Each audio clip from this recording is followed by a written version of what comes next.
let's talk about this, because this is Putin's response to a lot of the lies that have come across. And there was, of course, on RT, because they're translating it, and it's so hard to translate all of this information. Trust me, I know when I went down south, it was like, even though I know the language, it's tedious and it takes forever.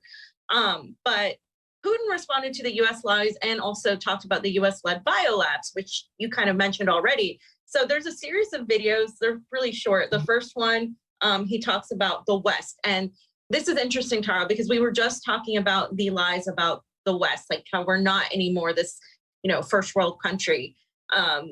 We sort of digress into a fourth world country where it's like, yes, it's a very rich country, but not for the vast majority. So listen to what Putin says about the United States.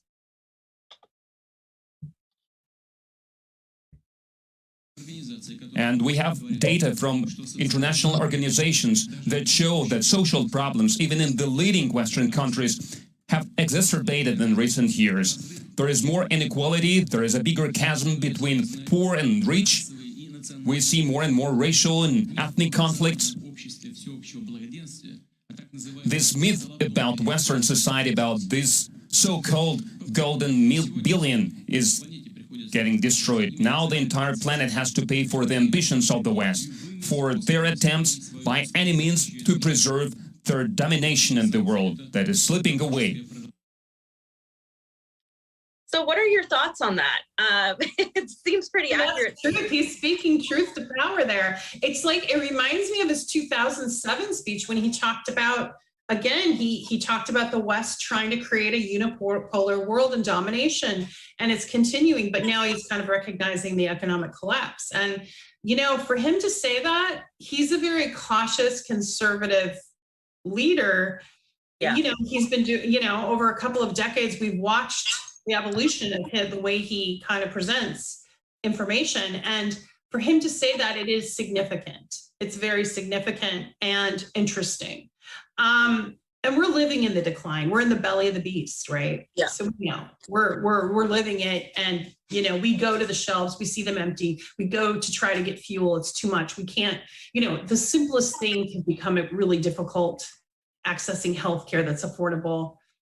Our infrastructure is a mess. Like yes. Basically, we have a few, we don't call them oligarchs, they should be called, but I call them oligarchs, American oligarchs, that are, particularly with big tech, that are just raking in profits. And there's never been a bigger, divide between the elites and the poor. There's no middle class. And when you get rid of the bourgeois, look what happened in Russia historically, look what happened in France. You get rid of the middle class, there's a problem. So what the elites are trying to do is make it so that we are so exhausted, maybe we won't push back. But I think President Putin made some good points, and he's speaking the truth about how the world is shifting away from this unipolar to multipolar. Absolutely. He is making all the points. He's saying all the things that are wrong with this country. Specifically, he even mentioned racial and ethnic tensions and inequality and the poor. He talked about this. He talks about things that our president should be talking about, and addressing, right?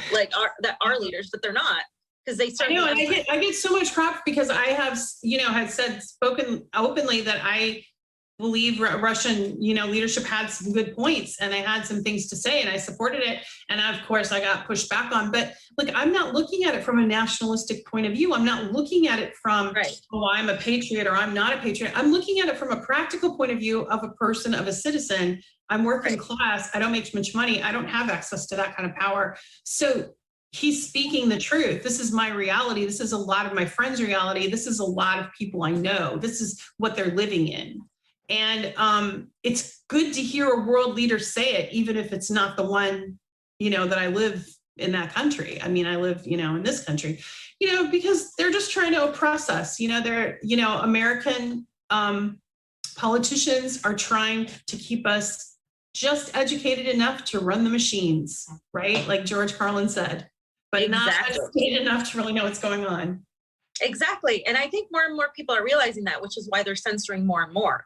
And the thing is, when they do censor, it backfires on them. This is why they're censoring a lot of what Putin says. This is why they paint him as an authoritarian. I'm not even, look, I don't fit in ideologically with Putin. This isn't about Putin. This is about exactly what you said. This is somebody pointing out the very real problems that are in America. And so on his second video, I think you, Fiorella, right? With propaganda, you don't focus on the message, you focus on the messenger. So they're vilifying the messenger. It's just like when I came forward about Biden, like this is a microcosm of the macro, right? I came forward about Biden. They didn't focus on what Biden did or the veracity of the sexual assault and what happened to me as a young staffer. Oh no, they focused on me and tried to vilify me and wipe. So even if people did maybe believe me, they didn't like me. I was a villain. I was a bad person. I was a Russian asset. You know, I was this person like to avoid. So who cares if she got raped? Like, who cares, right? That was the philosophy. So they're using it with world leaders like Putin. They use it because it doesn't matter who the president of Russia would be. If they just, you could cookie cutter anyone in there, they would vilify that leader to serve the Western Empire's end, is my point. So it's the same playbook, whether it's a regular citizen like me or an entire country like Russia. It's horrible. You're absolutely right. It's the same playbook because it's the same empire and it's the same, it's the same goal. The goal is to discount any sort of counter narrative, whether it's you, whether it's anybody else. And this is what they do. They smear. That's why, and that's the intelligence apparatus at work right there. That is actually, if you read about intelligence, this is exactly what they do.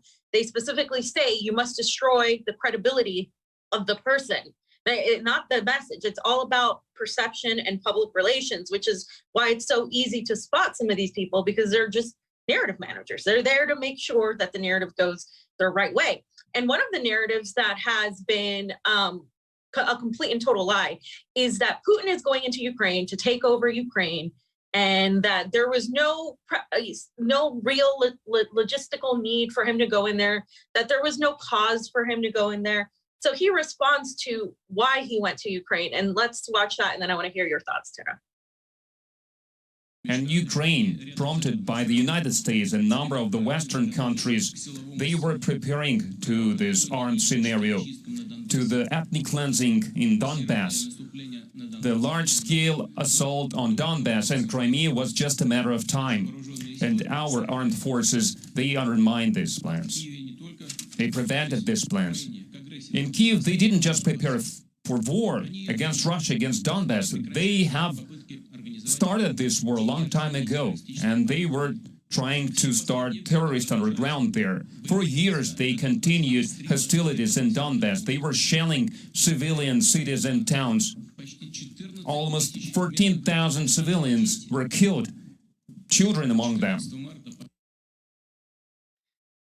What we just talked about, right? He's reiterating like the facts, and people are saying that that's a lie. They're saying that it's Russian propaganda. You can go back and find articles on mainstream media talking about it. But the moment this conflict began, they started pretending that it wasn't happening, that it didn't happen. Revisionist history. You know, it's interesting. He brought up something too that we haven't discussed, which is Crimea. Yes. Right? So the urgency also to go in at that time, I'm wondering, you know, Crimea was vulnerable, and that's huge, because in Crimea there's been no, like, the West tried, but they couldn't. There was an 80 to 90% wanting to be with Russia. Well, what that means, and I don't think people understand, is that Russia has a good system for healthcare, education, parental leave. I mean, there's some really good pluses to be a Russian citizen, and the Crimeans were majority Russian speaking, Russian, felt Russian, but also it was access to resources. And they didn't trust, you know, the government that was there could handle the infrastructure. They trusted the Russian infrastructure, which says a lot. And I mean, I think Ukraine has proved to be, and there's no question, even Western media doesn't dispute this, it is one of the most corrupt countries in the world. Yeah. In depth, like the money that we're sending, when we send cash, who knows where it ends up? It probably ends up in an oligarch's pocket, right?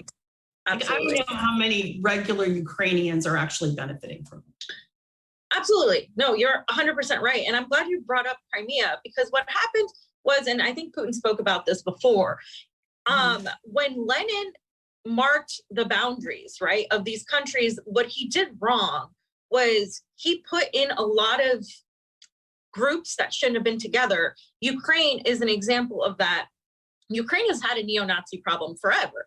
And it's because the western part of Ukraine largely was of more of the people that worked with the Nazis. And then that's like a historic fact. And the West, of course, they've always favored the West. And it's ethnically made up more of Polish people and different groups, whereas the eastern part of Ukraine is mostly made up of Slavic groups, specifically Russians and some Romani groups as well. And those are the ones that were favoring Russia. But it's kind of like when you create these boundaries and these borders, it didn't mesh well. And so that region has been an issue forever. And Crimea, you're absolutely right. They favored Russia. But if you watch what Jen Psaki says, or the Matt Miller from the National Security Council, they talk about Crimea like Putin took it, like, and they frame it that way. No. And it was very much the will of the people wanted that. And frankly, strategically, it is a port. So, right. So it's important to everyone. So that's why the West was trying to get their dirty fingers on it. And, and what is interesting to me is if you listen to the racism, what you were just describing, Julia Yoff, who speaks now, she's all over CNN and she's all over whatever. And she is actually ethnic Russian. She was born in Russia and talks about it, but won't acknowledge the neo-Nazi problem, even though I think she's spoken that she is of Jewish heritage. And it's interesting that she won't talk about the neo-Nazi problem in any honest way. And then today she made the most racist statement of all. She said, she started talking about Syria and the Middle East. And I think I posted it, so if you want to find it. But basically, just again, kind of echoing what you're talking about and what President Putin just talked about, this deep-seated neo-Nazi problem that led to ethnic cleansing in the Donbass region. And I just don't understand how Russian experts in the West are pretending it doesn't exist and trying to rewrite history. Right. How do you erase 14,000 people? Right. And I think it's the minimizing of warmongers is a part of it. It's what we do, right? Remember when Bush sat eating M&Ms or whatever they were eating with Michelle Obama, and they rehabilitated George W. Bush, they've rehabilitated John McCain, they've rehabilitated Dick Cheney. So this is something that the United States, both Democrats and Republicans, shake hands and make love when it comes to war and money. And this is nothing new that they're doing. And like I said before, if Hitler were alive today, they would be having lunch with him and talking about how awful Putin is. Because that's the American way of doing things. That's the empire.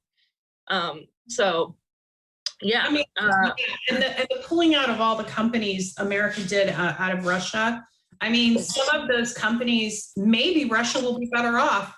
Like the last time we did sanctions like this, they developed dairy products that ended up being really renowned in Europe, and like some of their award-winning cheeses and things like that. I mean, Russia is rich with resources. Yes. And so I think it's a mistake. Plus, because Russia has a close relationship with China, both in proximity and their relationship is positive in their trade and their economic trade.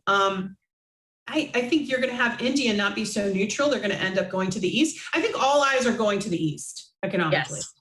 And this is some sort of philosophical thing. This is just practical economics. Yes. And anyone involved with business is probably sitting back going, okay, how do I disentangle myself from the West? And live, right, to see the day. Because I think that this is the death knell. And so what we're seeing, this big censorship, this big push, is all kind of just the last gasp of the Western Empire. Wow, that was beautifully said. I think we have to clip that one out, because that is exactly what I've been trying to say this whole time. It is like the last screams of the empire, like trying to claw its way out of this black hole that it's put itself in, because this is what it's put itself in. And there's no going back now, because if you pay any sort of attention to any sort of economics at all, you know that Russia has China in the east. They have the global south. They have India. India will work with them absolutely 100%. They don't need the United States. South Africa. Mm-hmm. They have in Africa in general, and also, by the way, the United States is an import country, right? So we rely on importing everything, whereas Russia has been prepping itself for these sanctions for a while.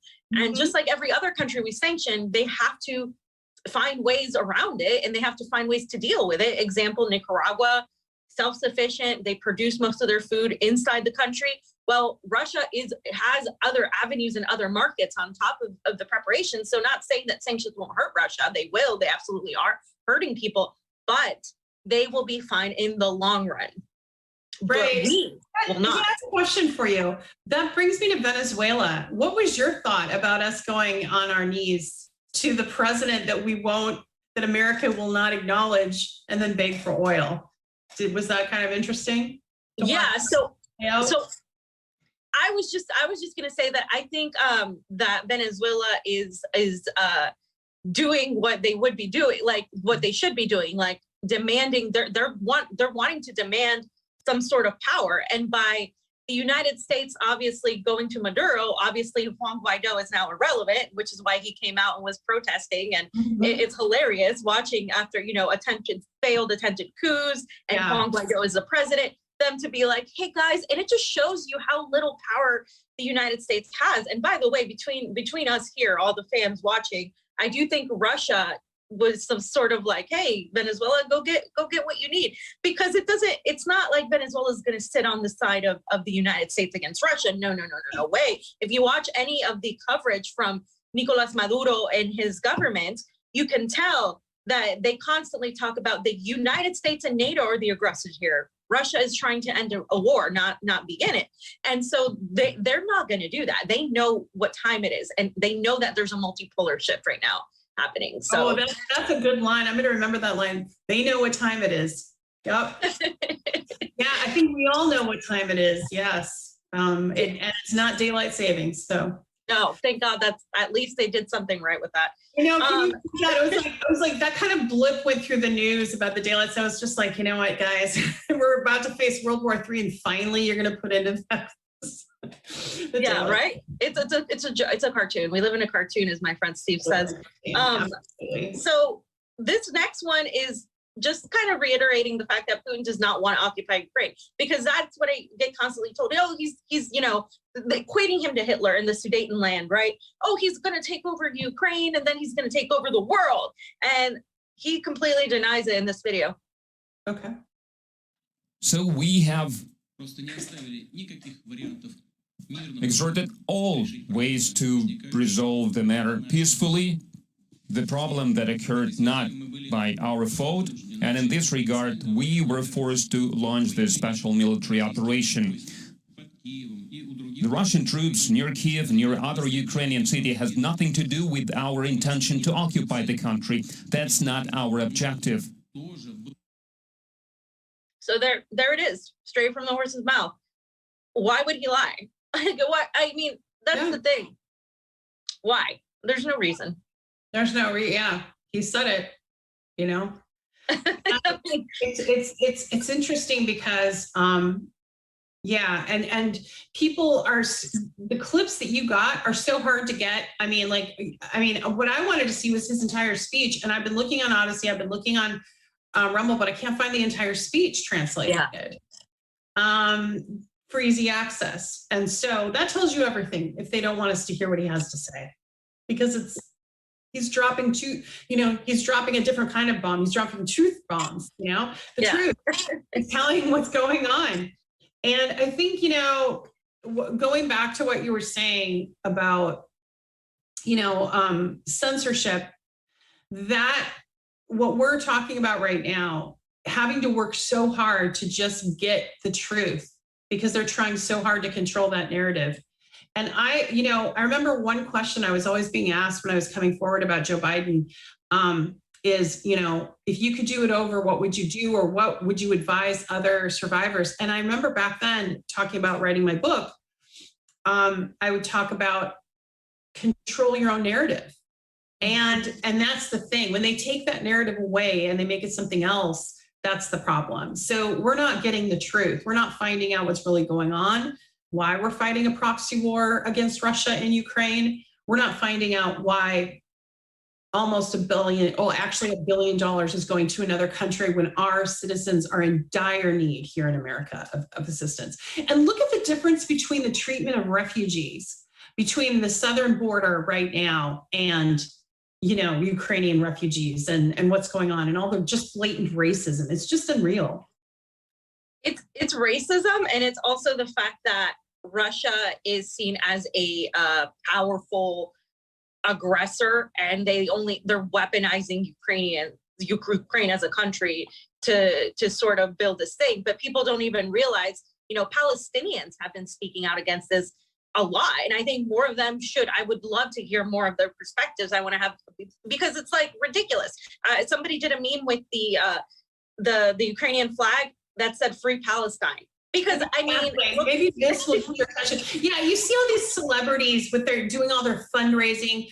You know, I'm sorry, but they don't need any fundraising. They're fine, and most of that money will not go where you think it's going. Believe me, it won't. And it's not saying anything against Ukrainian people themselves. It's simply a corrupt system. It's a corrupt system that they're working in, and it's hard. I mean, it's nice to want to help people, but what about the, you know, 10,000 Yemenis children that have died in the last 5 years? What about the 1 million children that are starving in Afghanistan because Joe Biden decided to pull their aid? What about them? Why don't we see their flags? Why don't we see their faces? Why don't we see the celebrities trotting out their little GoFundMes for refugees in dire need and in desperate circumstances? Because there's no benefit to the United States empire and weapons manufacturers really to help them. That's one of the reasons the United States didn't go into Rwanda. That was the one thing they like, you know, one of the more recent conflicts that they should have intervened much more quickly, and they did it. And they don't, like, you know, when they intervened in Haiti, for example, they intervened for regime change. But do they allow Haitians to come in? That goes for both Canada and the US. And, you know, we could talk about this all day. We could talk about the kids in influx facilities, right? Still under the Biden administration. You could talk about all of that. And it's one thing that I always say to people who are on the conservative end. If you want to stop immigration to this country, please stop creating regime change wars and you know, cooing people so they stop coming into this country. Because trust me, some people are leaving this country right now. Okay, people, like, this country is no longer even providing that much, and it's everything else that is put out there is like what Putin said. It's an illusion. It's an illusion. It's propaganda by Hollywood too that puts out all this propaganda. Look, have you seen, Tara, like all the Marvel movies that have come out recently? There's a reason for that. Yeah, like I don't watch them, and I've heard about them. I understand. And then it was funny because I wrote, this is kind of a funny thing. I wrote this, I had to do some research for this piece that I wrote. I wanted to write a piece about Russophobia, and this is before the war broke out. I wrote it about Russophobia in Hollywood against Russian women. And it's one of the last pieces I did for RT before everything, you know, got shut down. And here in the States. And I remember when I was doing my research, the editor said, well, have you seen that James Bond movie? And I said, you know what? I've never seen a James Bond movie. And they were laughing like, what? Like, you haven't seen a James Bond movie? And I said, no, I don't watch spy movies. I don't like them.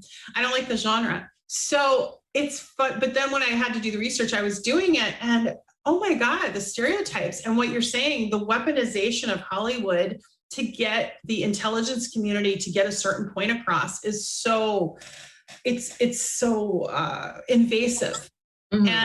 And so with the Marvel movies, you're going to hit the teenagers, you're going to hit the young kids, right? And they're subliminally getting the message of who's the bad guy and, you know, who they are, right? Yeah. No, you hit it on the nose, absolutely. And it's crazy when you figure it out how propagandized we are from the moment we're born to the moment we die. And And Tara, I wanted to discuss this last video with you on the whole Putin situation, because you mentioned the biolabs. So here he is responding to the biolab situation. And I want to find, I want to, like, I could talk about this all day, but I'm going to be talking about it more and more, but there's a lot of information out there. So let's go ahead and watch the video. In Ukraine, there was a network of dozens of laboratories led by and financially supported by Pentagon, and they were carrying out military biological programs. They were experimenting with the strains of coronavirus, anthrax, cholera, African pig plague, and other deathly lethal pathogens. And now they are trying to mop up the evidence of this program. But we have every reason to believe that next to Russia, in Ukraine, next to Russian borders, they were basically creating components for a biological weapon. And our numerous warns that such developments have poses direct threat to the safety of Russia. They were rejected by Ukraine and by their patrons from the US. And they did it in a very brazen way. So I wanted to ask you, you know, a lot of people are worried about nuclear war. Nuclear war is something, yeah, we should be worried about. However, there's another type of war. There's a biochemical war that is absolutely possible, that in a way, in some sort of way that we know now, gain of function research was done. And essentially that was what led to the release of the coronavirus, right? And so it's just really suspect to me that the United States is funding labs all over Ukraine. And they've been doing this for a while. This is nothing new, but it's right on the border with Russia, right? And in the construct of everything that happened since the pandemic, I would be worried if I was in Russia. I'd be like, what the hell is going on here? Where, like, what are you doing? What is this about, right? You know, and that's interesting because, the Department of, Ministry from Russia actually said that they have more evidence that they'll be releasing later. They said that yesterday. And what I would say is that for President Putin to talk about it, he's not going to talk about it unless he has irrefutable evidence to back it up, because of the hostility, you know, in the environment and propaganda. He's not going to just put that out there, right? Yeah. He's saying it. So he has evidence to prove it. You'll notice the backtrack that the US did. First, they said it was a QAnon conspiracy, right? They said it was Russian disinformation. Then Victoria Nuland gave her testimony and admitted it, that there were 30 labs, but then made it sound like they were benign. But then like started blaming Russia, saying, well, Russia will do this. Well, if they're benign labs, biolabs, why are you worried if they're coming into Russian hands? Right. There's nothing to worry about, right? So what I would say to you is, yeah, that's huge. And then my mind goes back to an incident 2 years ago, a year before the pandemic, in Siberia, right near the Ukrainian, well, I'm not sure if it was Siberia, excuse me. It was near the Ukrainian border, but it was like somewhere around there. There was an outbreak of the plague. Remember hearing about that? Yeah. I'm trying to remember the exact location. I know one was Mongolia and one was somewhere along that area. And there's 30 biolabs. So the plague is one of the things that was in, there. So are they getting ready to play with some really dangerous, horrible thing that would annihilate a large portion of a population? Yeah, that's frightening. Especially when you look at who the world leaders are in America and the West. I don't want them to have any control over biolabs. And they do. And that's the worst part, is that they do. And a lot of this quote unquote research has been US approved. Everything from what Fauci did with gain of function to what's happening in these labs that we don't necessarily know about, but we know that there's documents, because as you said, the Russian Defense Ministry has said that they have these documents and that they will be releasing them. And they're not gonna put themselves out there without in this climate, they have something. And the United States didn't get their the State Department didn't get their ducks in a row because you have. No, they didn't get ahead of it. They call it getting ahead of the story. They didn't get ahead of the story. They're too late. No. They're behind it. No. They're behind the 8 ball, and it's too late. And now it's going to come out, and they're going to get exposed. And if there's an outbreak, but frankly though, if there's an outbreak, they're going to try to blame Russia, of course, because that's already what they're trying to do. But who cares? Like, if people are dying, like, nobody's going to be looking at who's to blame. They're going to be looking at survival again. So it's just horrible all the way around. It's a horrible thing. And I think I have to give credit to President Putin. He's literally standing up for his citizens, the citizens of his country, against an empire of European nations and the US, and an economic force that's unbelievable. And he's doing it. I mean, he's strategically doing it. And I just hope that, I don't think it's necessarily, we're at this place where we're going to reach nuclear war. I hope not. Right. Yeah. But the bio war, I think that you bring that up, that's more of a concern. I actually think that is. Right. Especially with having just, quote unquote, it hasn't ended fully because there's still Trump, but like the whole pandemic and everything, all the lies surrounding it and all the censorship and the way they're censoring Russians and Putin and they're smearing them. There's a certain narrative too that I think is linked to that. There is the empire that has manipulated all this information that only wants one narrative told, and they're continuing that same behavior with this whole thing. And I agree. Like, I think Putin is one of the first people in that region standing up to, close enough to Europe, because Russia is its own thing, right? It's not a European nation. It's not a fully Eastern nation. It's like its own entity. But it's definitely not the West. And so when somebody stands up to the West, this is how they react, because after all the countries we've overthrown, after all the people, millions of people that have been killed through our regime change wars and our interventionism, the moment somebody stands up to them, they smear them. And you can look at the leaders in the global South, in Venezuela, Cuba, Nicaragua, and all these, in Bolivia, and how they're portrayed when they stand up to the US. But the thing is, now that Russia is doing it, and there's also China, that's what remains to be seen. Xi Jinping is working with the World Economic Forum. So that's something to watch. But is China perhaps kind of playing both sides? We'll see. Right? I think it's not so matter of playing both sides. I think that there's entanglements economically, because it's a global economy now. And so there's a lot of American investors and vice versa, and China and Chinese investors have invested in some American, real estate and other, products and things that are here, and American business people have invested over there. What's sad is that I saw is, like, we had, Russian investments in our country, but we also invested in Russia, and all of that is gone. And think about it. If we could, I just want to take a minute, and I wonder if the listeners think about this too, how different our world would be if we could all partnership in peace, and instead of competing economically to cut each other's throats, collaborate and be positive partners. Think about the innovation and the creation to make everyone's life better, and how that would play out. It would be such a different reality. And I just wish we could jump the timeline and get there. I think with President, I have to say this, and I know I'll get blowback for this, but it's true.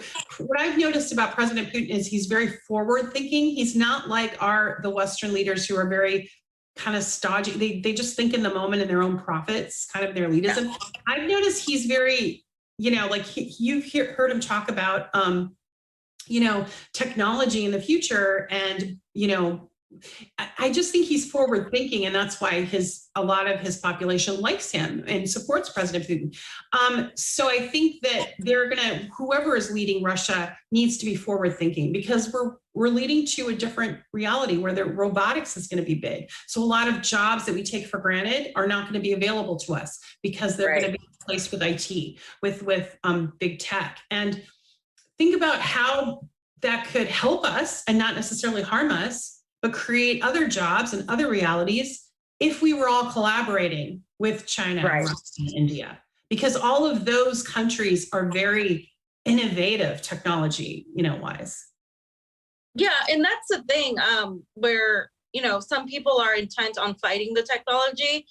I don't think we're going to be able to fight the technology. I just think we have to. The issue is the technology right now is in the wrong hands, right? Artificial intelligence is happening as we speak. Artificial intelligence is the future. Artificial intelligence is going to be doing medical operations. They're going to be flying airplanes. They already are. It's going to be like, so we're going to live a different reality in the future very quickly, because already artificial intelligence, they've already developed it enough to where it can be autonomous. So yeah, it's a new world. So as we're going through this chasm of change to the multipolar world, will the West open its eyes and kind of like look to innovation, or is it going to just look into destruction and war? I don't know.